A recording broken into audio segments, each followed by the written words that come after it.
ایک انسان کے دنیا میں آنے کی خبر 9 مہینے پہلے سے ہی ہو جاتی ہے، لیکن جانے کی خبر 9 سیکنڈ پہلے بھی نہیں ہوتی۔ اس لیے زندگی کو غنیمت سمجھیں۔ ہمیشہ میٹھے الفاظ بولو، کبھی الفاظ واپس لینے پڑیں تو کڑوے نہ لگیں۔ زیادہ سمجھدار اور زیادہ بے وقوف میں کوئی فرق نہیں ہوتا، کیونکہ یہ دونوں کسی کی نہیں سنتے۔ زندگی اتنی مصروف بنا لو کہ دوسروں کے عیب دیکھنے کا وقت ہی نہ ملے۔ دنیا کے لیے آپ ایک شخص ہیں، لیکن اپنے گھر والوں کے لیے آپ دنیا ہیں۔ اپنا خیال رکھیں۔ کچھ لوگ جنگلی جھاڑیوں کی طرح ہوتے ہیں، ان سے الجھنے کے بجائے بچ کر نکلنے میں ہی بھلائی ہوتی ہے۔ جب تھک جاؤ تو اللہ کے سامنے جھک جایا کرو۔ لوگ تھوڑی سی غلطی پر چھوڑ جاتے ہیں، لیکن اللہ تھوڑی سی عبادت پر تھام لیتا ہے۔ جھوٹ کا بھی ایک ذائقہ ہوتا ہے، خود بولو تو میٹھا لگتا ہے اور کوئی دوسرا بولے تو کڑوا۔ حق بات کہنے سے مت ڈرو، کیونکہ نہ کوئی تمہیں موت دے سکتا ہے اور نہ ہی کوئی تمہارا رزق کم کر سکتا ہے۔ وضو جوانوں کی طرح کرو، نماز بوڑھوں کی طرح پڑھو اور دعا بچوں کی طرح مانگو۔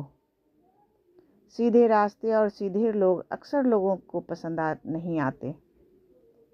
خبردار، اس پر کبھی ظلم مت کرنا جس کا مددگار خدا کے سوا کوئی نہ ہو۔ اللہ تمہاری زبان کو مانگنے کی ہمت تب دیتا ہے جب وہ تمہاری دعاؤں پر راضی ہونا چاہتا ہے۔ نصیحت کیجیے مگر شرمندہ نہ کیجیے۔ مقصد دستک دینا ہوتا ہے، دروازہ توڑنا نہیں۔ اچھا وقت اور اچھے لوگ ہر کسی کے مقدر میں نہیں ہوتے۔ جب بھی ان میں سے کوئی مل جائے تو اسے ضائع نہیں کرنا چاہیے۔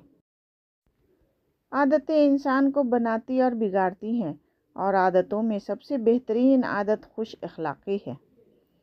غیبت عمل کو کھا جاتا ہے، جھوٹ رزق کو کھا جاتا ہے، غصہ عقل کو کھا جاتا ہے، تکبر علم کو کھا جاتا ہے۔ زندگی میں خوشیوں کا دار و مدار اس بات پر ہوتا ہے کہ آپ کتنا اچھا سوچ سکتے ہیں۔ اچھی سوچ اور بری سوچ آپ کے حالات کا تعین کرتی ہے۔ کسی مضبوط پہاڑ کا اتنا بوجھ نہیں ہوتا جتنا بے قصور پر تہمت لگانے کا بوجھ ہوتا ہے۔ سب سے بہترین صبر وہ ہے جو تم نے اللہ کی رضا کے لیے کیا ہو۔ جب دل تھک جائے تو جان لو کہ آسمان سے تمہاری مدد کے لیے قبولیت کا اب کوئی نہ کوئی دروازہ کھولنے لگا ہے۔